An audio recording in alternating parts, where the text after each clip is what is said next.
میرا کام، ایک صاحب لکھتے ہیں میرا کام 2 ویلر پینٹنگ کا ہے، پینٹ کے وقت دھول ناک میں منہ میں چلے جاتی ہے، دھواں سے بچنا چاہیے۔ روزے کی حالت میں اگر دھواں منہ کے ذریعے سے پیٹ کو چلا گیا روزہ ٹوٹ جاتا ہے، تو ماسک ڈال لیجیے۔ ایک محترمہ لکھتی ہے میں 1 لاکھ روپے میرے شوہر کو قرض دے کر ہوں۔ کتنی خوش نصیب ہے دیکھو، بلکہ خوش نصیب تو شوہر ہے جسے بیوی قرض دے رہی ہے۔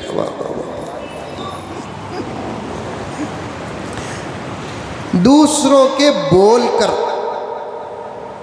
اس میں آئیڈیا بھی ہے، اور اس کا بیاج وہ مجھے دیتے ہیں، لا حول ولا قوت الا باللہ۔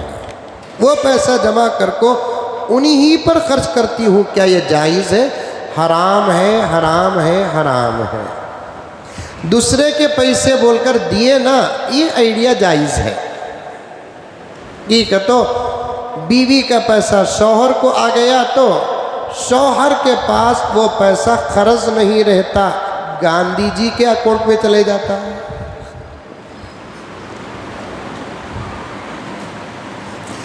ایک حفاظت کے لیے ایک جملہ بولی، دوسرے کے پاس لگو دیسو جی وہ انہوں منجے پوچھ نہیں، یہ چلتا ہے، لیکن اس کا سود اگر وہ شوہر دے رہا ہے، بیوی لے رہی ہے، سخت حرام ہے۔ سود کا 1 پیسہ 36 مرتبہ زنا کرنے کے گناہ سے بھی بڑا ہے۔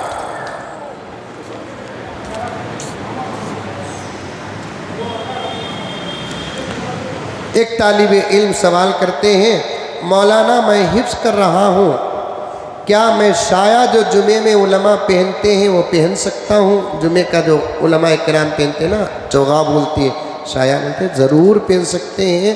مولوی صاحب پہننا نہیں، تم لگا بھی پہن سکتے ہیں۔ میں تو چاہتا ہوں کسی موقع پر، عید کے تیاریوں کے موقع پر کہا کہ عید کا ایک شاندار اسلامی خوبصورت لباس پہنو، ٹوپ ہو، اوپر شایا ہو، امامہ ہو، اوپر رومال ہو، اتنا خوبصورت لباس تو خدا کی قسم کسی دھرم کے اندر نہیں۔ شادی ہو کو 20 سال کے بعد پہنے تو بھی ایسا معلوم ہوتا آج نکاح ہے ہمارا۔ عید آ رہی ہے، اگر کپڑے سلانا ہے، پہننا ہے تو ایسے پہنے۔ عید کے دن بھی کپڑے ایسے پہنتے ہیں، لا حول ولا قوت الا باللہ۔ عیدگاہ کے گیٹ میں فرشتے سوچتے ہیں کہ ہائے انہیں کون، کیا یہ رمضان کا مسلمان ہے؟ روزہ رکھا ہے؟ اللہ حفاظت فرمائے۔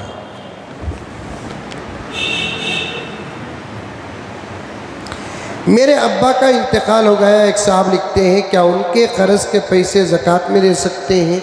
سوال کھلا نہیں ہے، جو میں سمجھ رہا ہوں وہ بولتا ہوں۔ ابا جان کا اگر انتقال ہو گیا، وہ کسی کو قرض دینا ہے تو اس صورت میں ان کی دولت میں سے پہلے قرض ادا کر کے بعد میں تقسیم کرنا۔ اگر ابا جان کا انتقال ہو گیا، ان کے ذمے قرض ہے، ان کے پاس دولت بھی نہیں ہے، تو بہتر ہے کہ اولاد مل کر وہ قرض ادا کرے، لیکن زکوٰۃ کے پیسے دے کر قرض میں لیس نہیں کر سکتے۔ اچھا سوال ہے۔ ایسے ہی ایک صاحب بولے کہ مجھے میرا دوست 20,000 روپے دینا ہے، پوچھا تو اب تب بول رہا ہے میرے اوپر زکوٰۃ واجب ہے، کیا وہ 20,000 روپے کو میں زکوٰۃ کی نیت میں لیس کر سکتا ہوں؟ نہیں کر سکتے۔ ہاں، اس کا ایک طریقہ ہے کہ جو دوست تم نے 20,000 روپے دینا، اسے جا کر آپ 10,000 روپے زکوٰۃ کے دیو، اگر انہیں غریب ہے، ڈباؤ نہیں رہا، واقعتاً غریب ہے، دینے کی طاقت نہیں ہے، تو زکوٰۃ لے سکتا ہے وہ، تو اسے 10,000 روپے قرض دے ڈالو۔ اس کے بعد بولو منجے تو پیسے دینا نہ با قرض کے، وہ پیسے دے با، ادھر جا کر ادھر آ گئے تو وہ پیسہ آپ کا ادا بھی ہو جاتا ہے، قرض بھی پھٹ جاتا ہے۔ درود شریف پڑھنا افضل ہے یا ذکر کرنا افضل ہے؟ دونوں برابر ہیں۔ ذکر کے وقت میں ذکر کرتے رہو، درود کے وقت میں درود پڑھتے رہو۔ فجر کے بعد کے اذکار ہیں سوم کلمہ، ضرور اس جگہ پر سوم کلمہ ہی پڑھو۔ عصر کے بعد ذکر کرنا ہے، اس وقت وہی پڑھو۔ اور دوسرے جمعے کے دن عصر کے بعد ذکر کرنا، اس کے بعد 80 مرتبہ درود پڑھنا۔ جس وقت میں جو کام کرنا اس وقت میں وہ کام کرو۔ یہ اپنے اپنے مذاق کی بات ہوتی ہے، اپنے اپنے ٹیسٹ کی بات ہوتی ہے۔ کسی کو ذکر سے خاص تعلق ہو جاتا ہے، کسی کو درود سے خاص تعلق ہو جاتا ہے۔ سمجھ میں آئی بات ہے؟ وہ اپنے اپنے مزاج کی بات ہے۔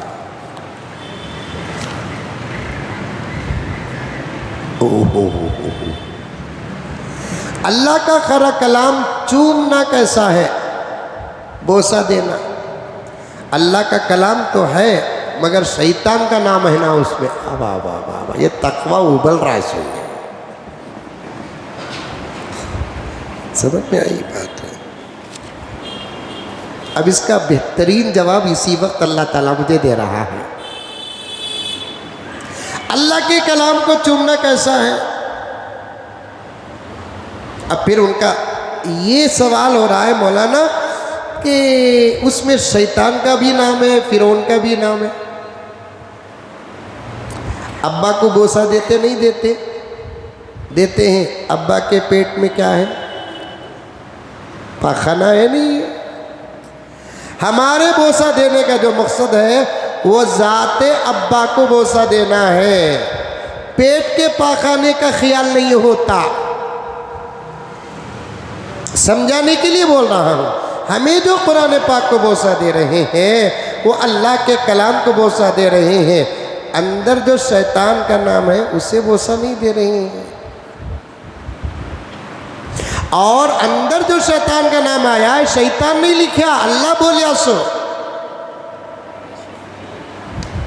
میرے ابا زکریا صاحب رحمۃ اللہ علیہ فرماتے ایک مرتبہ جلسے میں، قرآن اللہ کا وہ کلام ہے جس کے ہر حرف پر 10 نیکیاں ملتی ہیں۔ یہ تو حدیث میں ہے بات۔ اب اگر ہم لوگ فرعون بولیں گے گالی ہو جائے گی۔ قرآن پڑھتے پڑھتے الا فرعون بولیں گے، فا را عین واو نون۔ قرآن میں اگر فرعون کا نام آ گیا تو اس کے نام کو تلاوت میں ادا کریں گے 50 نیکیاں مل رہی ہیں۔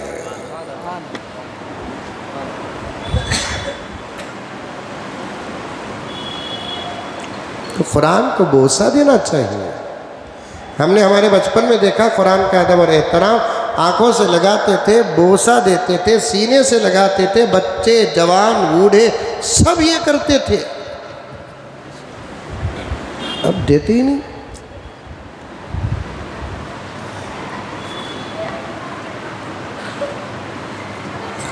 ایک مستحب عمل بتایا میں کہ کیا عورت مسجد میں جماعت ہونے کے بعد پڑھنا جائز ہے؟ اصل میں فجر کی نماز کے بارے میں فقہا نے لکھا ہے محلے کی مسجد کا جماعت کا جو وقت ہے اس سے پہلے عورتیں پڑھ لیں، کیونکہ اندھیرا مردوں کے جماعت کے وقت سے زیادہ ہوتا ہے۔ ظہر، عصر، مغرب اور عشاء کے بارے میں فقہا نے فرمایا کہ مستحب وقت عورتوں کے نماز کا کیا کہ محلے کی مسجد میں 1:30 بجے ہے تو 1:45 بجے پڑھے، 5 بجے ہے تو 5:15 بجے پڑھے، مغرب میں جمع ہو جائے کیونکہ مغرب کا وقت بہت شارٹ ہوتا ہے، اور عشاء میں 8:30 ہے تو 8:45 بجے پڑھ لے۔ یہ مستحب، جلدی بھی پڑھنا چاہتی ہے تو اچھا ہی یہ پڑھ لے، لیکن مستحب عمل بتا رہا ہے۔ عورتیں بغیر چوٹی ڈالے وضو اور نماز پڑھ سکتے ہیں کیا؟ پڑھ سکتے ہیں، لیکن کراہت ہے۔ میں نے کسی جگہ پر دیکھا ہے، دیکھ لیتا ہوں ایک لحظہ۔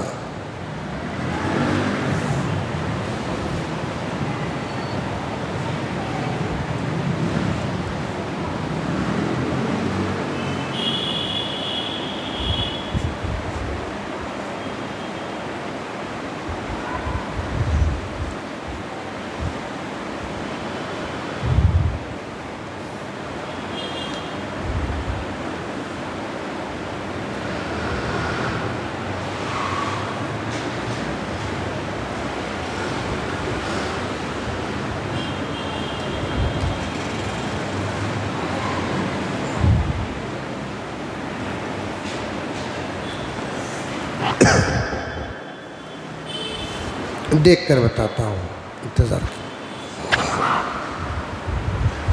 روزے کی حالت میں برش کر سکتے ہیں کیا؟ کر سکتے ہیں، لیکن پیش نہیں رہنا چاہیے۔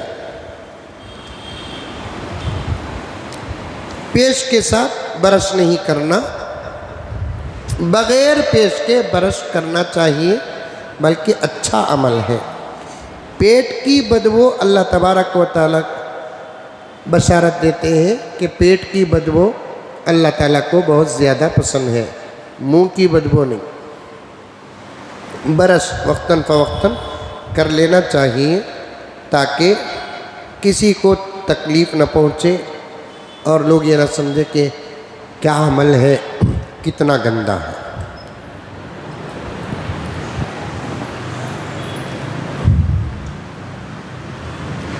کیا ہے یہ؟ ہندوؤں کے عید کا پکائے ہوئے پکوان کھا سکتے ہیں کیا؟ مطلب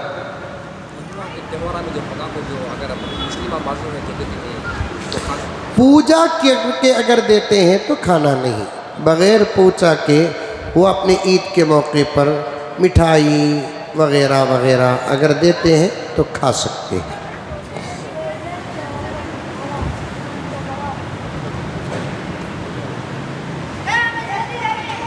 قرآن کا ایصال بغیر تاڑی والے اذان اور اقامت دے سکتے ہیں، مکروہ ہے۔ جسے داڑھی نہیں ہے وہ اذان نہ دے، نماز نہ پڑھائے۔ جسے داڑھی نہیں ہے وہ اقامت نہ دے، نماز نہ پڑھائے، کیونکہ داڑھی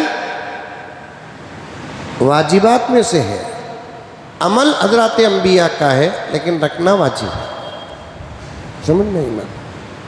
قرآن کا ایصال ثواب حضرت آدم سے لے کر اب تک مرحومین کو پہنچاتے ہیں، تو اس میں کافر اور نبوت کا دعویٰ کرنے والے بھی آ جاتے ہیں۔ ہمیں جو پہنچا رہے ہیں انبیاء کو اور مسلمانوں کو ثواب پہنچا رہے ہیں، جو اللہ کا نہیں ہے اس ثواب سے آٹومیٹک باہر نکل جاتا ہے۔ اے اللہ میں جو کچھ پڑھا حضرت آدم علیہ السلام سے لے کر اب تک کے تمام مرحومین کو عطا فرما، تو اللہ تعالیٰ ان کو دیتے ہیں جو ثواب کے مستحق اور لائق ہیں۔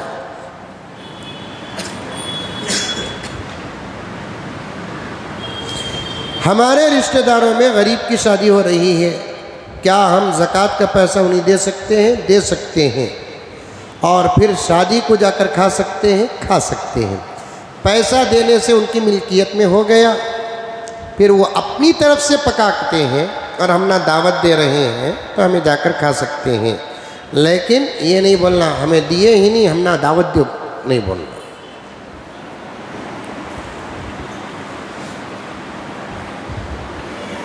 کام کرتے وقت انگلی کٹ کر خون آ گیا تو کیا روزہ ٹوٹ جائے گا؟ روزہ نہیں ٹوٹتا، وضو ٹوٹتا ہے۔ خون نکلنے سے وضو ٹوٹتا ہے، روزہ نہیں ٹوٹتا۔ عورتیں تراویح کی نماز کی امامت کر سکتی ہے؟ نہیں کر سکتی ہے۔ اگر ویسا کرنے کی ضرورت پیش آ گئی، مکروہ تحریمی لکھی ہے نا، فقہا نے لکھا ہے، اماں عائشہ نے تو سخت طور پر ڈانٹا ہے، کوئی خیر نہیں کہا۔ اماں عائشہ نے عورتوں کی جماعت میں کوئی خیر نہیں ہے، پھر بھی اگر وہ امامت کرنا چاہتی ہے تو اسے مردوں میں امام جیسے آگے کھڑا ہوتا ہے ویسے کھڑنے کی اجازت نہیں، صف ہی میں بیچ میں امام کھڑ جائے گی۔ اب وہ پڑھے گی، رکوع کرے گی تو اس کے ساتھ اس کے مقتدیات رکوع کر سکتی ہیں۔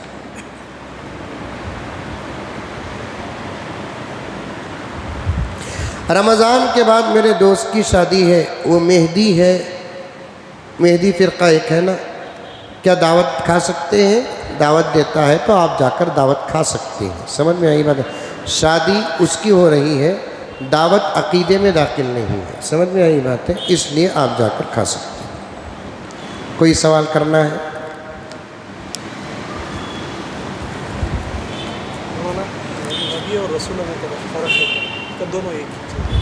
کل بتایا میں، رسول وہ ہوتا ہے جو صاحب کتاب ہوتا ہے، نبی وہ ہوتا ہے جو اپنے سے پہلے رسول کی اتباع کر کے ان کی دین کی اشاعت اور دعوت و تبلیغ کا جو کام کرتا ہے اسے کہتے ہیں نبی۔ جی ہاں، امام کے پیچھے احناف کے نزدیک سورہ فاتحہ پڑھنا نہیں ہے۔ شوافی المسلک ہے یا غیر مقلدین ہے تو ان کے مسلک میں امام کے پیچھے سورہ فاتحہ پڑھنا ہے، لیکن ہم حنفی المسلک ہیں، ہماری نماز میں امام کے پیچھے سورہ فاتحہ نہیں پڑھنا۔ اور جہاں تک غور کر دیکھیں گے امام ابو حنیفہ کا یہ اجتہاد بڑا گہرا، بڑا وسیع اور بڑا دور اندیش ہے۔ امام کے پیچھے حنفی المسلک والے فاتحہ نہیں پڑھیں گے، تکبیر باندھ کر کھڑے ہو جائیں گے، تکبیرات ادا کریں گے، تسبیحات ادا کریں گے، اتحیات، درود، دعائے معصورہ پڑھیں گے، لیکن کچھ نہیں پڑھیں گے، نہ فاتحہ پڑھیں گے نہ ضم سورہ پڑھیں گے۔ جی روم میں پلنگ کے اوپر نماز پڑھیں گے؟ روم میں پلنگ کے اوپر نماز پڑھ سکتے ہیں، لیکن بستر کا پاک ہونا ضروری ہے، کیونکہ جگہ کا پاک ہونا نماز کے شرائط میں سے ہے۔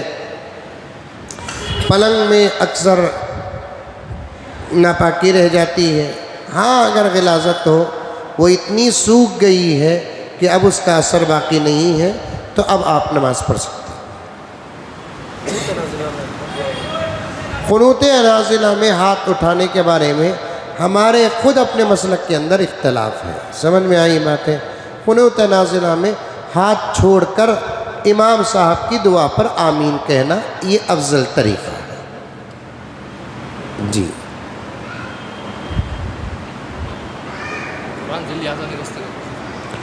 قرآن جلد یاد ہونے کے لیے سورہ بقرہ کی آخر کی آیتیں رات میں پڑھ کر سونا ایک عمل یہ بھی ہے، اور آیت الکرسی کثرت سے پڑھنا ایک عمل یہ بھی ہے۔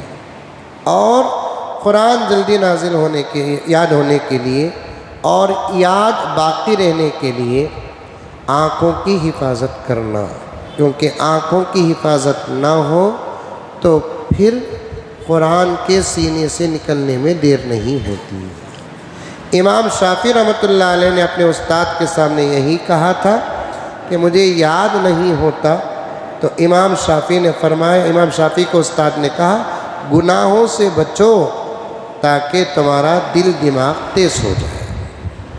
جی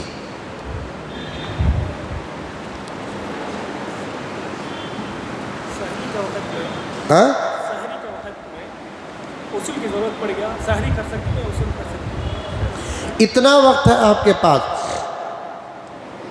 ساتھی پوچھ رہے ہیں کہ سحری کے وقت میں غسل کی ضرورت پیش آ گئی، غسل کرنا ہے کہ سحری کرنا ہے؟ اتنا وقت آپ کے پاس ہے کہ غسل کر کے سحری کر سکتے ہیں، تو پہلے غسل کر لینا، بعد میں سحری کرنا۔ اگر آپ غسل کرے تک سحری کا وقت ختم ہونے کا اندیشہ ہے، پہلے آپ سحری کر لینا، بعد میں غسل کر لینا۔ جی اچھا سوال ہے۔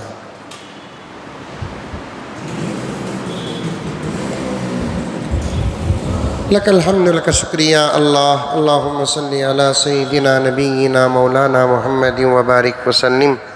ربنا آتنا فی الدنیا حسنہ وفی الآخرۃ حسنۃ وقنا عذاب النار وادخلنا الجنۃ مع الابرار۔ یا عزیز یا غفار یا رب العالمین یا ارحم الراحمین یا راحم المساکین۔ ہم تمام گنہگار بندے ہیں، ہمارے گناہوں کو تو اپنے فضل و کرم سے معاف فرما، خطاؤں سے درگزر فرما، نیک اچھی سالی زندگی عطا فرما۔ اے اللہ، تقریباً 19 دن سے تراویح بھی پڑھ رہے ہیں اور ساتھ میں تفسیر کے نام پر تیرے دین کو سمجھنے کی کوشش بھی کر رہے ہیں۔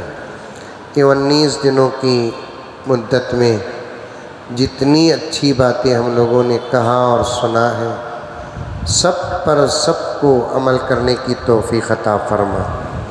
اے اللہ، ہمارے اندر علم اور دین عطا فرما، اعمال عطا فرما۔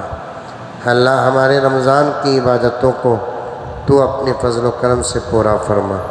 جو بیمار ہے اللہ صحت عطا فرما، تمام مرحومین کی مغفرت فرما۔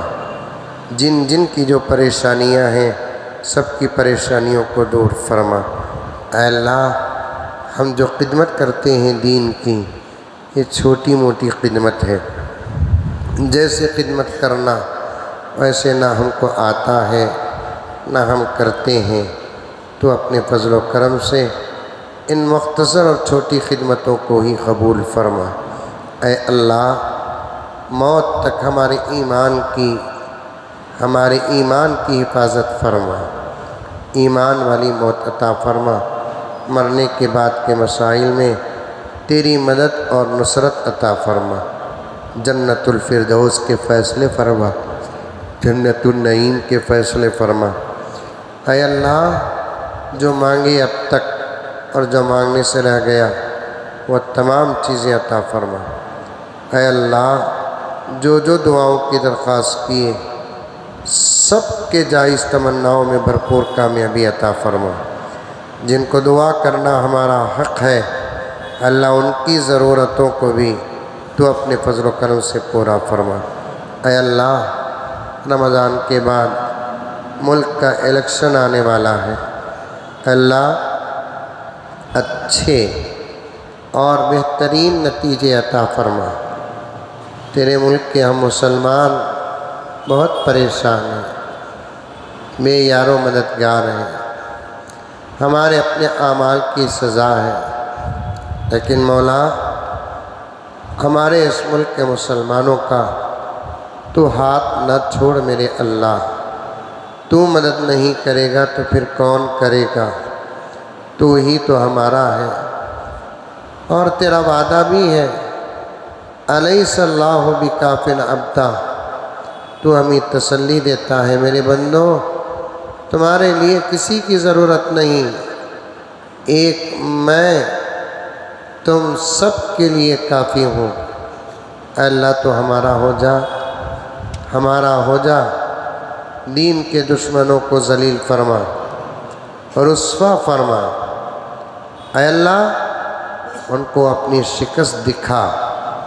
اللہ، دین کا بول بالا فرما، اسلام کا بول بالا فرما، باطل کا منہ کالا فرما۔ جو مانگے اے اللہ وہ بھی عطا فرما، جو مانگنے سے رہ گیا وہ بھی عطا فرما۔ ہماری دعا کو تو اپنے فضل سے نبی پاک حضرت محمد مصطفیٰ صلی اللہ علیہ وسلم کے صدقے طفیل سے قبول فرما۔ صلی اللہ تعالی علی خیر خلق محمد و آلہ و اصحابہ اجمعین برحمتک یا ارحم الراحمین، والحمد للہ رب العالمین۔